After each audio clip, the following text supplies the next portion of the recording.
But it is absurd. I joined the train at Belgrade. I am the sole paying passenger of the Athens-Paris coach. Surrounded by the working staff. The doors are locked between my coach and the coach to Calais. So, I could not have committed the murder. That will do for now, Doctor. I don't think he's in the mood for conversation.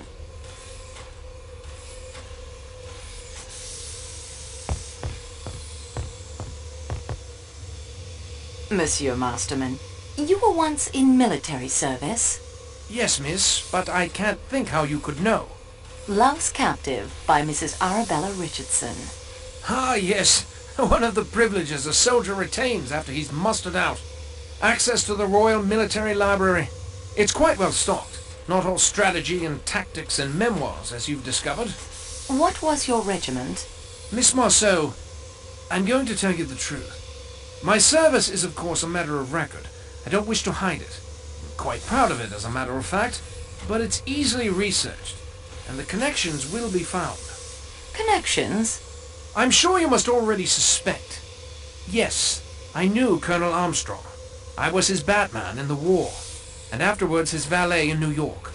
I'm afraid I concealed that fact when you questioned me earlier. It was very wrong of me, miss. I feel better now that I've made a clean breast of it. Would you like to change your story about last night? Why, no. It is as I told you. Do you have anything more to tell me of the Italian gentleman? No, miss, and I hope you're not suspecting Tonio in any way. Tonio wouldn't hurt a fly, and I can state positively that he never left our compartment all last night. Tonio may be a foreigner, miss, but he's a very gentle creature, really. Not like those nasty, murdering mafiosi one reads about. You seem to know Tonio better than you led me to believe. Well, yes, we work together. Well, he hasn't told you yet. I thought he had, though. That's why I... Oh, dear. I think I have nothing more to say. That will be all, thank you.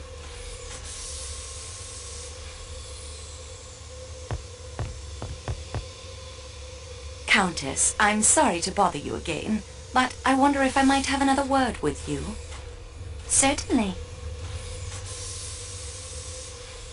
Do you remember when I showed you this handkerchief? Handmade, embroidered in Paris, and of course, the letter H. 3 ladies aboard have the letter H in their names. But Madame Hubbard considers such a handkerchief useless. Mademoiselle Debenham's middle name is Hermione, but her handkerchiefs are dainty linen, not expensive.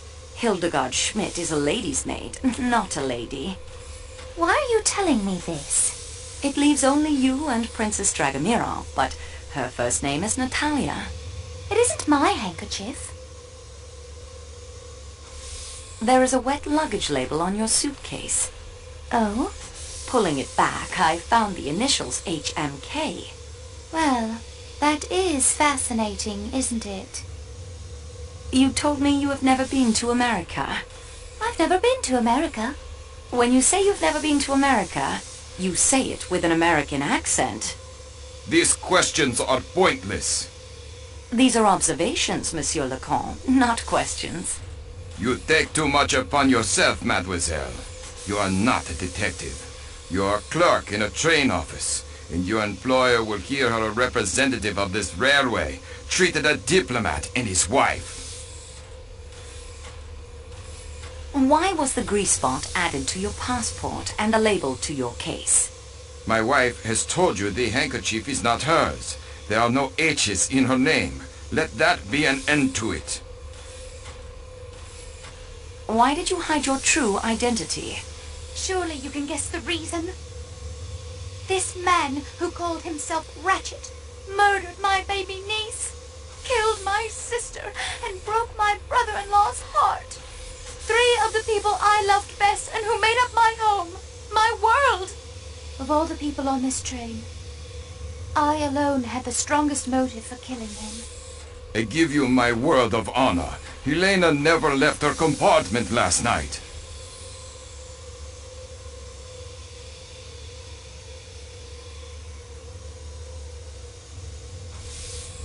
I confess I know the handkerchief isn't yours. I don't understand. Please tell me why you attempted to conceal your identity. When we learned who the man was, and that the handkerchief had been found with the letter H near his body, I pointed out to Helena it would be better to remove any connection between that man and her. A luggage label, a grease spot to cover the alteration. What could be simpler? I have read quite a bit about crime, Monsieur Leconte. I hope you will take it as a compliment if I say you have the makings of a very fine criminal. I think I will not take that as a compliment, no. Madame la Comtesse, the motive for the murder lies in the past, in the tragedy that broke up your home. Help me. Take me back into the past.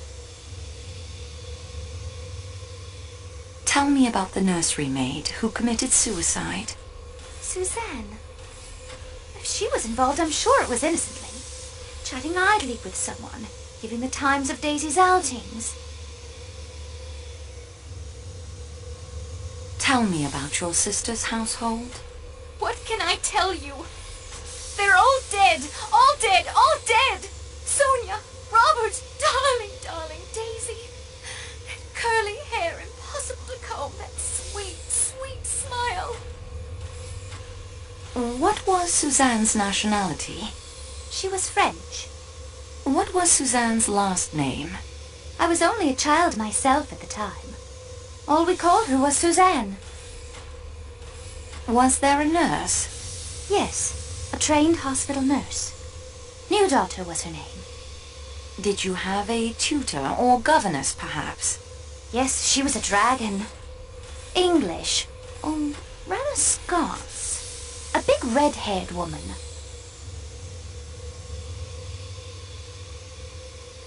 What was her name? Miss Freebody, if you can believe it. How old was she? She seemed frightfully old to me at the time, but I suppose she couldn't have been more than 40. I know you were only a child at the time, and that the passage of years changes a person, but have you seen anyone on this train who reminds you of any of those people? No, mademoiselle. Pardon me, Count. I still have one or two matters I would like to discuss. Then please, do so. Did you notice the grease spot on your passport? See it just at the beginning of your wife's first name? These things happen when traveling. Have you remembered anything about last night that might help us? Nothing. Au revoir, Monsieur Leconte.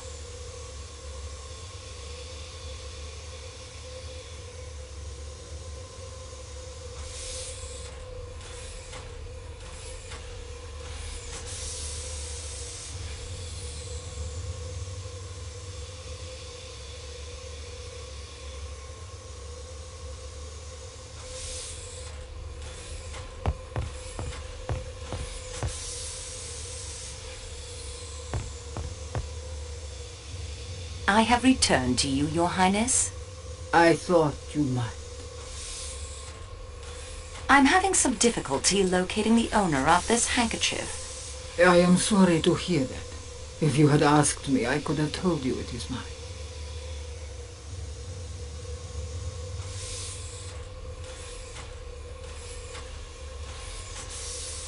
Your maid said she did not recognize this handkerchief.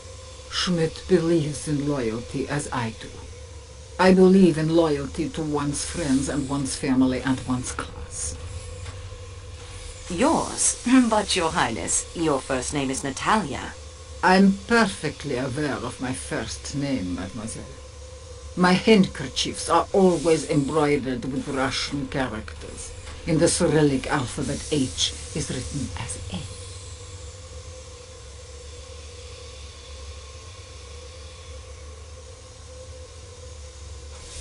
How did your handkerchief come to be lying by the murdered man's body? I have no idea. Thank you for your time, Princess. I have a few more questions, Frau Schmidt, if I may. Yeah, of course. How long have you been with Madame la Princess? 10 years. 15 years, Schmidt. Yeah, that is right. 15, mademoiselle. I am sorry. This murder, this waiting, it distracts me. I understand you are an excellent cook. Yeah, indeed. All of my ladies have said so. Your Excellency. Calm yourself, Schmidt. You don't know what you are saying.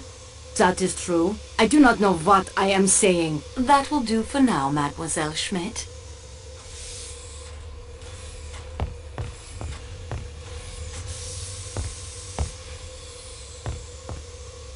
Excuse me, please, mademoiselle.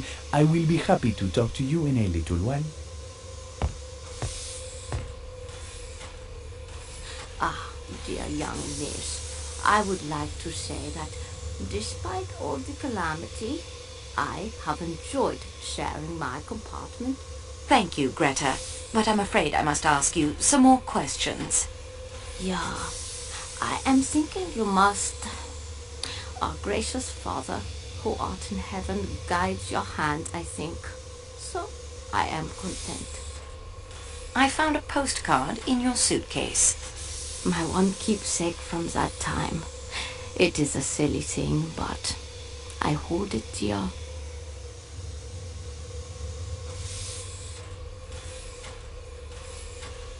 On the back of the postcard, you write that Helena rode on the roller coaster. Helena Gilbert, Mrs. Armstrong's young sister, only 10 years of age, but so brave. I am not so brave. Coney Island is in America. Yeah, of course. It is on the Long Island of New York, in the country of America. I lied to you when I said I had never been there. May God forgive me. It is true. It is true. She was an angel, a sweet, trusting angel. She knew nothing but kindness and love. And she was took away by that wicked, wicked man. And her poor mother, and the other little one who never lived at all. I was to be that little child's nurse too.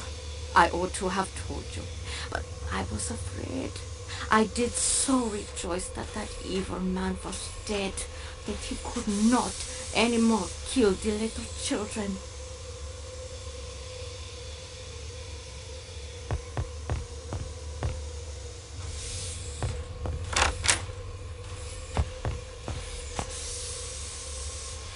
Thanks to our master chef's perseverance, the Wiener Schnitzel and Erdäpfel salad will be served as promised. Do not disturb me! Someone has stolen my Black Forest cake batter, and I must make it once more.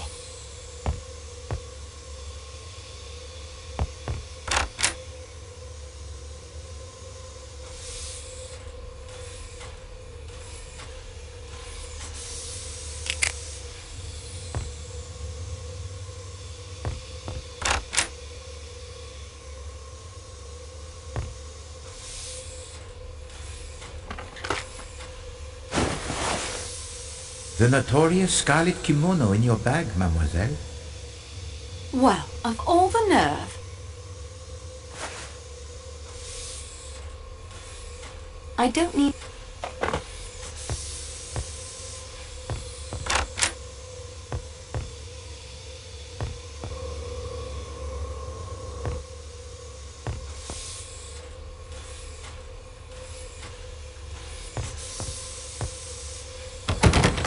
This door is tightly locked.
I'm awful.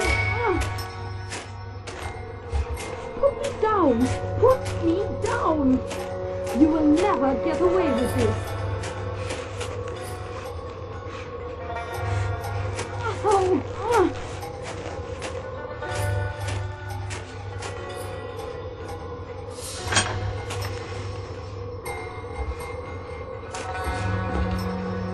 Ow!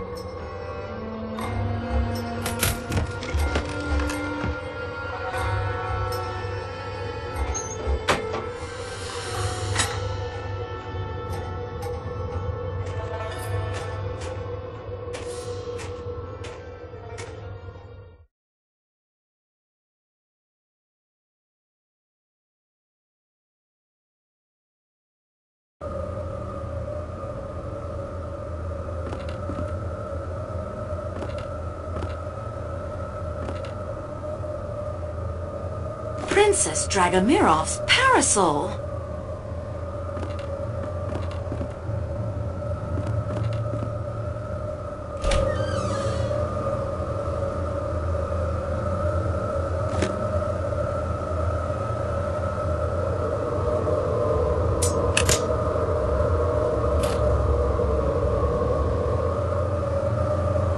An antiques.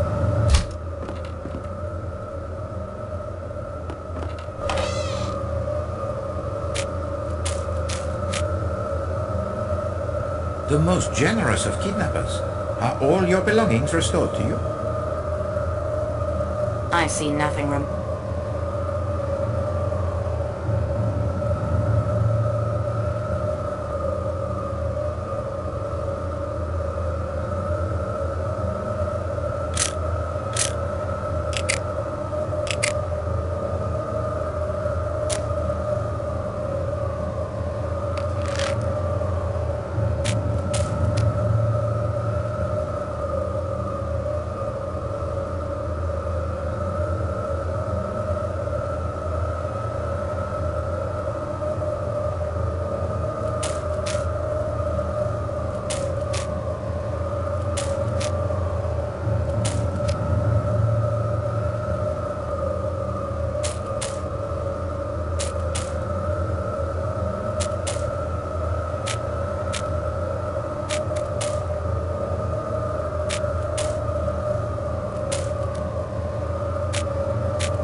Monsieur Poirot. It occurs to me in spite of everything that the murder may not have to do with the Armstrong case at all. We have much evidence pointing to the existence of an outsider aboard the plane. One who disguises himself and his collaterals to kill, then vanishes into the snow. What do you think? Or he could be out there in a frozen snowdrift or lying frozen at the bottom of a rocky ravine. The body may never be found until the spring thaw. I enjoy the investigation, monsieur. I certainly do not enjoy the fact that the man has been killed. And that is everything I have discovered so far. We progress, mademoiselle. Let us see what we can learn. Can we use the ham radio to help the investigation? Oh, but certainement. This is a marvelous stroke of luck. Too often the coincidences, they help the criminal. What a refreshing change to have one that will aid Poirot. I have a friend, Monsieur Louis. His son Barnabas is a boy of much energy and interests. One of these is the radio of Ham, as his proud father reports in a recent correspondence.